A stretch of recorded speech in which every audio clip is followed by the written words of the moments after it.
causas de ausência de conduta.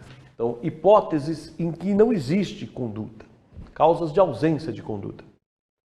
Primeiro, atos inconscientes. Por exemplo, sonambulismo, hipnose. Não existe conduta.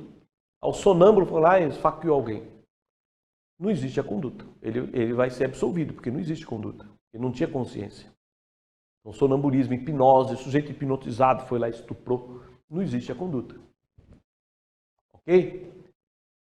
É claro que o hipnotizador responde, mas aquele que estava hipnotizado não. Então, hipnose. Então, casos de ausência de conduta, atos inconscientes, como o caso da hipnose, sonambulismo. Nesse caso, o sujeito é absolvido, porque não tinha consciência. Ok? Outro caso de ausência de conduta, atos reflexos. Atos reflexos. É quando não existe a vontade. É uma reação do músculo, do órgão. Não tem a vontade. Por exemplo, piscar. Piscar. Ficar vermelho, o rubor. O sujeito ficou vermelho, o rubor.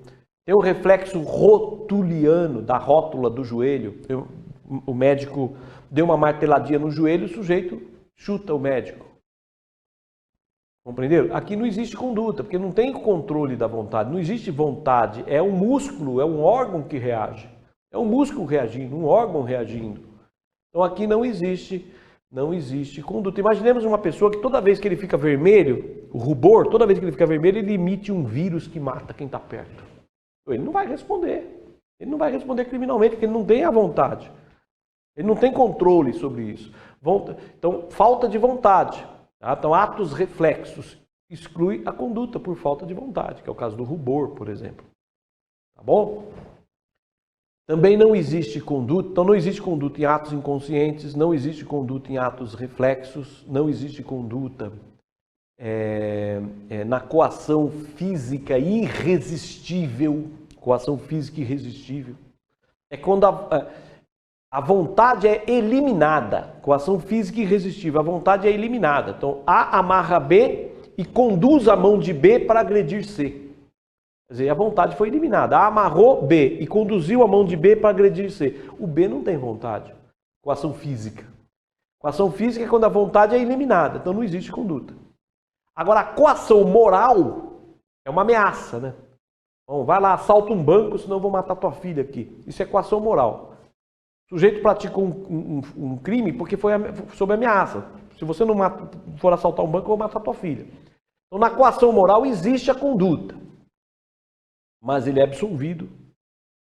Ele é absolvido, artigo 22. Então, na coação física não existe conduta. Porque não existe opção de vontade, não existe opção de querer uma coisa ou querer outra. Não existe essa opção de querer uma coisa ou querer outra. Então não existe conduta. Então, A amarra a mão de B e conduz a mão de B para agredir alguém. B não realizou conduta nenhuma, porque ele não tinha opção de querer ou não. É isso? Já na coação moral, aquele que foi lá e praticou um crime, ele tinha, de uma certa maneira, tinha uma opção. Então mata minha filha, eu não vou assaltar, pode matar. Ele poderia ter dito isso. Mas ele foi lá e preferiu assaltar o banco. Então ele teve uma opção de vontade. Ele é absolvido por falta de culpabilidade, não é por falta de conduta, e sim por falta de culpabilidade.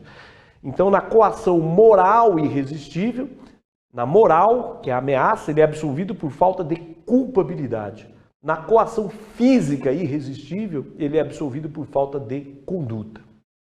Então, não existe conduta em atos inconscientes, em atos reflexos, coação física irresistível, e também não existe conduta no caso fortuito ou força maior. São acontecimentos inevitáveis, né? Irresistíveis, caso fortuito ou força maior, acontecimento irresistível. Então o sujeito está dirigindo, de repente tem um infarte. Aí não existe conduta, não tem vontade. Ele está dirigindo, cai um raio no carro dele.